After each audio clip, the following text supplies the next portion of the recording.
Hi everyone, welcome back to episode 3 of Stop Being Perfect. If you're on the YouTube, welcome. You can see me. If you're on the podcast, great. Make sure you're subscribed and you're not missing out on this stuff. Today we're talking body image. So I feel like in these opening episodes, I just want to touch on a lot of the major factors and a lot of the heavily requested topics. And over time, we're going to get into some more nitty gritty stuff. I mean, all the way through to from, deeper business stuff, all of the ways that I personally generate income now that I have all of this time and energy, updates on sports, updates on, shivers, I went through a divorce, relationship, co-parenting, all these things are all coming down the pipeline, but we're going to now touch on body image because a lot of y'all, that's where you're at. That's where a big amount of my audience is living. And a common question and something that many of y'all were hyped about for having this kind of life after HA type podcast was, do you ever just get over it all, right? Like, will I ever be 100% confident in my body image? What's going to happen to my body? Am I going to lose the weight that I gained? Spicy questions. I almost feel like Ashley and Mishi should be here for this now that I'm saying it out loud, but I mean, we'll talk about it ad nauseum for you if you want to just keep hearing about it. So let me tell you a bit about my journey. I talk about this a lot with one-on-one clients. It comes up and I share my experience a lot. So I'm going to share it here with you guys. So when I went through recovery, for the absolute most part, I did it all by myself. There was not a good group. I created the group because it was missing, right? There was not a good group at the time. There weren't really any HA coaches. I worked with like a functional nutritionist. They're not exactly the same thing, And so I didn't have a lot of support with the body image thing. That part, which is absolutely the hardest part, because when it comes down to it, infertility issues can definitely be exasperated by women not being willing to let go and change things about their body. I struggled with this just as much as anyone else. I'm going to try to remember all of the things that I did. But one of the key ways of coming to terms and getting on side with my body and kind of getting over the body image thing, if you want to call it that, was surrendering to it. And I know that sounds like not a super exciting hack, but it actually is. Let me explain. So surrendering means acknowledging that it's going to be hard. It's going to be hard, it's going to be gross. Remember when I was a weightlifter and I would struggle with the clean and jerk past a certain point because it was getting heavy. And I would kind of like complain a little bit. Like at a certain point, I'm just not quite getting it right and it's crashing on my shoulders, And my coach, Jess, said, at a certain point, you need to expect the load to be heavy. And so from that day forward, I was more successful at weightlifting because after I had done my workup sets that are easier, I knew, okay, this barbell is going to be heavy. Expect it to be heavy.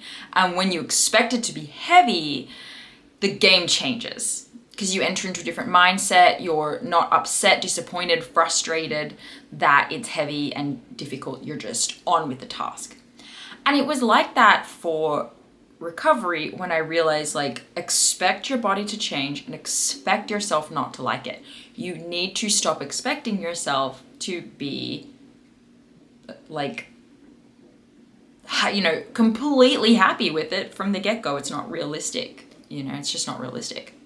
So I went into HA recovery with a surrendering that my body is going to change. It's probably going to go back to what it was like pre-diet, pre-training that I was trying to change. And it's going to go back to the thing that I was trying to change it from being. And to get around that, and this was genuine, it wasn't like some distraction. I thought to myself, Danny, no one has ever thanked you for trying to have abs, because quite frankly, I never did.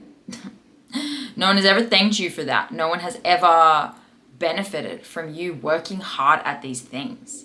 You haven't even benefited. You live in this world of like, freaking, when I am thin, I will be happy. It's just not right now, but if I just keep my head down and I just keep working, one day I'll have this perfect body and then all of these doors will open for me and I'll be happy. And that never happened. And I thought, okay, what could happen if I let go of all that superficial stuff and I focus on anything else more productive? What if I cared about what other people were up to and what they thought and felt? And it made me think about all the people that you meet in your life who are truly outward giving, and they truly care about other people, and they are selfless, and they do put into their community, and they do listen. Like, when you talk to someone and you might not know them very well, but they're truly listening to what you're saying and they're really interested in you, and you walk away from that interaction like, hey, I really like that guy. Like, I really like that person. I want that. Like, that's actually this whole time what I've been trying to get is like love. Well, it turns out you can get that from caring about other people. Oh, and I'm not saying I turned into some magical perfect person, because I absolutely didn't. But it allowed me to be more curious and more thoughtful, and put my needs aside for a bit to focus on other people and see where that gets me. And it really opened up relationships, and it opened up opportunities, shocker, that weren't coming from me before. One of those being here with you right now, right? Creating my business and my podcast and actually putting something out into the world that helps other people. Wow. That's actually what I wanted to do. And for some reason, I think I thought that I couldn't do that, or that those things will be a priority later once I've already sorted out, my perfect body or whatever. It didn't make sense. It was nonsensical. And I saw that. So I decided to lean into that. And that was a helpful way of going through the process instead of staying self-obsessed. I was able to focus elsewhere on things and reap true benefits, right? So I think that when a lot of us try to get through and accept our bodies through continuing to focus on our body, it doesn't quite have the payoff, because that's not the point. So that was step one, and that's carried me through a lot. And anytime I find myself getting a little bit anxious about maybe my body image or something like that, I try to bring it back to, how has my body responded in the past to those thoughts and behaviors, and what might this thought be taking me away from? So that's one thing. The second thing that happened, I was really settled in to be in that surrender phase for the rest of my life. Like, I was just like surrendering to my body being how it's going to be, and it's probably going to look how it looks, which was fine. I was surrendered to that being probably the situation. Then I was at work, and Ashley, business partner, she wanted to try this stylist. She had been on the lookout for a stylist that was like body positive. We went with Samantha Dawn. If you hire Samantha Dawn, please tell her I sent you. And then tell me that you tried it, because I really want to know, like, are you trying it? What are you doing? How is it going? I'm so interested in your experience. But anyways, Ashley wanted to do it. I was a little bit like, because I had come to terms with like, I don't look good in clothes. This is just what it is. This isn't something that's worth me spending time on. Let me just kind of keep walking through life, like dressed how I dress. But Ashley twisted my arm a little on it, and I'm like forever grateful, and so is she. And, you know, to this day, we feel like that investment has continued to pay off. Samantha helped us realize that it's not us, it's not our body, it's actually our clothes. And so, you know, when women with HA, you know, smaller bodies, leaner bodies, yada yada, they hide behind their body, and the intention and goal is always to be able to hide behind our body, right? I wanted to get to a point where I could hide behind my body, where it didn't matter what I was wearing. I could just wear a tank top and leggings every day. I was so happy with my body. I wore my body, right? That's where a lot of us are. And we don't want to lose our body. It's almost like losing your whole wardrobe. Like, what am I? This is who I am. This is my look. This is my identity. I see now that that is not true. So Samantha helped us identify, you know, what is our style versus what are styles we appreciate. Meaning, you have permission to not to not look good in everything and not be able to wear everything. You don't need that. It is so freeing to find out that, like, okay, these are my styles, these are the cuts that look good on my shape, these are what I wear, and this is essentially your uniform. What this allowed was a positive shopping experience, because now I can go into the store and know what I'm looking for versus looking at clothes and being like, I like that, and the fact that it doesn't look good on me, it means I am bad. It's like, no, that's just not the cut for me. Like when you're shopping for a car, right? You have specific needs. Maybe it's just you and you need a little A to B get around car. Then you're just going to get a little car. But if you're a mom with a wagon, like with a bunch of kids, you need like a freaking wagon, right? It's the same with clothes. Like, what is it that I need? What works for me and my body and my life? And now you go in with a focus, and you're not even seeing the things that are not your style. You're scanning just for the things that are, and the whole thing is way more tolerable, you know? So that was awesome, finding things, you know, permission to get rid of things I don't want or don't need, permission to let go of styles that I appreciate but aren't for me, and the whole thing. Okay, if you are listening on the podcast, you have no idea about this, but I had to stop and start the recording of this episode. So on the podcast, you can't tell, but on YouTube, outfit change, totally different day.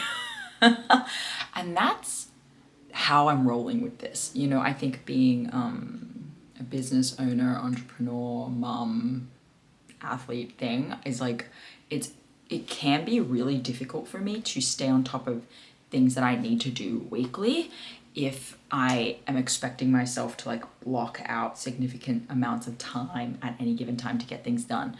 And I will regularly try to fit big projects into small periods of time. I love it. I like running my life like that. It works for me, but it does sometimes result in things like this. But hey, we're not here to be perfect. We're here to get things done in an imperfect way. Okay, so I told you about Samantha Dawn and how, you know, that really, and like you could find a stylist anywhere, or you could, you know, dedicate some time online. I think she even has like a course now, but finding the right clothes is critical. It is not you. It can be done. And I was a capsule wardrobe, and I still am a capsule wardrobe type girl. So, you know, there's options for you, and I want you to know. And I've been doing some of this work with my own clients too, to the best of my ability, and I think it's been paying off. I think it's cool. So yeah, so hit her up if you think that will help. The other thing I did, and this one's a bit maybe like unconventional, but I'm still gonna put it in. And if you're in the HA Society, I actually did a group workshop, kind of like a presentation on this, where I actually spent some time working with what is essentially a human mechanics posture program. So it was because I have back pain. And I actually spent a year not really doing actual exercise and doing only like PT, physical exercise, to fix my back and mechanics posture problem. And it did turn out that I had a bit of a funky gait from years of weightlifting, but also growing up I had some valgus, which is like knock knee. It wasn't very significant, but it was there, mainly due to like underactive glutes, right? So then when I went into weightlifting, you can become a bit muscle bound, and like weightlifters have a bit of a funky gait. They just walk a bit funny sometimes. So I relearned how to walk, how to stand, and wow, that made a big difference, because I used to get quite self-conscious about my body when I would see, reflections or video of myself. And I thought, like, this is just me, like I'm just kind of this awkward person, but that's not true. I wasn't walking properly. So that was a big one. That changed a lot about my perception of myself. I'm just going to throw that out there, because there's going to be some people that is relevant to. Okay, now another piece with the whole body image, life after HA, and to summarize here, like, you need to prioritize how you're dressing. You need to stand tall, stand properly, have some pride in yourself, you know what I mean? But I would say that it really is just something, and this is the encouraging thing that you probably want to hear. It really is just something that gets better with time, okay? You go ahead, you do those actions, right? You take control of some of the things that are reasonable for you to take control of, like your clothes, your attitude, your demeanor, and then you put in the reps, and there will be times where you feel better and where you feel worse. That's about everything in life. That's how you'll feel about your job, how you'll feel about your mom, how you'll feel about freaking your significant other. That's okay. That's okay.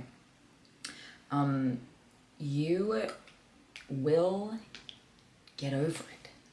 It is important to be patient. I think with HA, if you are not truly interested in healing, for all of the right reasons, you will stay stuck in a body image funk where you will be on and off again, exercising inappropriately. That will happen. And until you are truly on your own side, and you are truly on your body's side, that is when you will simply get over it with time. So if you're having trouble getting over it with time, you know what, if you're just like, I'm the former, I just can't quite kick it, I keep falling back into these patterns, that's actually a sign that you need to continue doing deeper work. You need to work with a coach, you need to work with a therapist, you need to take some action, because it's not quite working how you were hoping. You know, I actually think a healing experience for some people can be our retreats. We don't make money from our retreats. We don't profit from our retreats. So I'm not here to like promote my retreats. They just serve a purpose of like bringing you connected with other women similar to you, connected with nature, seeing other women who have been like you, making choices and living differently to you, I think is a healing experience if you can surround yourself with those people. But I do think, if you're not seeing yourself getting better at it over time, there's continued work that needs to be done. For the rest of us, we can see, okay, this is getting better, even if it's incremental, and that will continue. You are in a society where you're not set up for success with that, so it's going to be like snakes and ladders. You're going to take a few steps forward, a few steps back, but you're going to continue moving forward, and that's really what matters. You know, I think that's a reasonable expectation, and that no one's out here just like 100% love and acceptance for a body that they're not hyper controlling in a world that is not conducive to that. You just have, it's just acceptance. Sometimes accepting that things are hard is the thing. Like I was saying with the weightlifting analogy, the bar's going to be heavy. It doesn't matter, right? You are set in what you want to achieve. So that will guide your decisions and principles. When we're working with women who have active HA, part of our job is to help them see when their actions and behaviors are completely out of alignment with their goals of recovery. It's like you can tell me you want to recover, you want to have a baby, blah, blah, blah, all day long. But if you're still running miles a day, you're not actually doing anything in the name of that goal. Your goals are in conflict. So really, like, your goal is actually to continue running and not change anything. Your desire is fertility. And I think that can really continue to play a role later when you come up against different challenges with your body image, right? Suddenly we can slip back. Our goals and behaviors start to be in conflict again. And that's a big part of why, like, women should continue to use, in my personal opinion, the fertility awareness method so that they can check in on that in like a more objective, unbiased way, okay? Because there's a gray area. You can be reintroducing exercise and be unsure where you are landing in that. You can be unsure, especially when it's new, and eventually you'll get used to it. Like you'll see the patterns, but you have to spend a significant amount of time in that first couple of years being curious and observing your own patterns and what you're saying you want and what you're saying you're doing. Okay, I feel like I'm rambling. So I will move on to the next piece. Body acceptance and love for yourself takes a healthy dose. Come closer to the microphone, you ladies. It takes a healthy dose of getting over yourself. Ooh. It's actually deeper than it sounds. It matters. It takes a healthy dose of getting over yourself. And I think that, in this episode, I feel like I've shared some practical, some tangible, and some, some tips like about getting over yourself, but also about like, well, in fairness, here are some areas where you can take control that are fair, and that will help a lot. You should have pride in yourself. You should,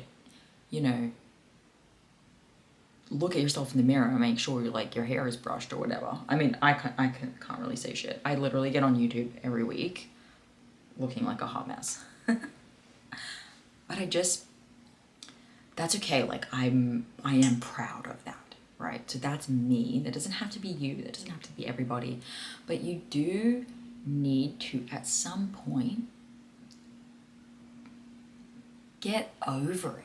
Like,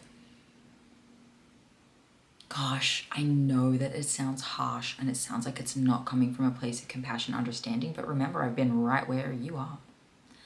And all the way on the other side, I am now on, saying the same shit that your husband or boyfriend is saying. Why can't you just get over it?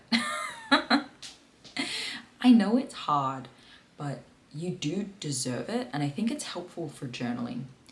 Saying things to yourself, affirmations to yourself, like, I do deserve to get over this. This doesn't matter. This is not who I am. This is not what is important.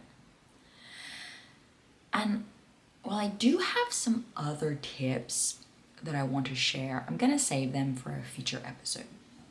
Is it because the battery on the camera is about to die? Yes. Yes, it is. But also, this is a solid length episode. Also, I would love to hear your guys' tips and reshare them from other people's perspectives. So if you have gotten over parts of the body image struggle, please let me know. DM me on Instagram is a really good place to do that for this. So at Danny Sheriff. And I'm also going to post the question inside a thread inside the HA Society, which is like my private recovery group, and come back with what they have to say. So until next time,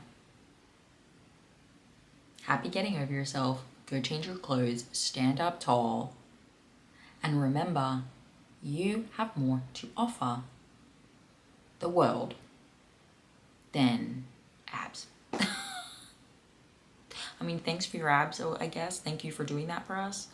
But there's like a lot of other things I would ask from you before that.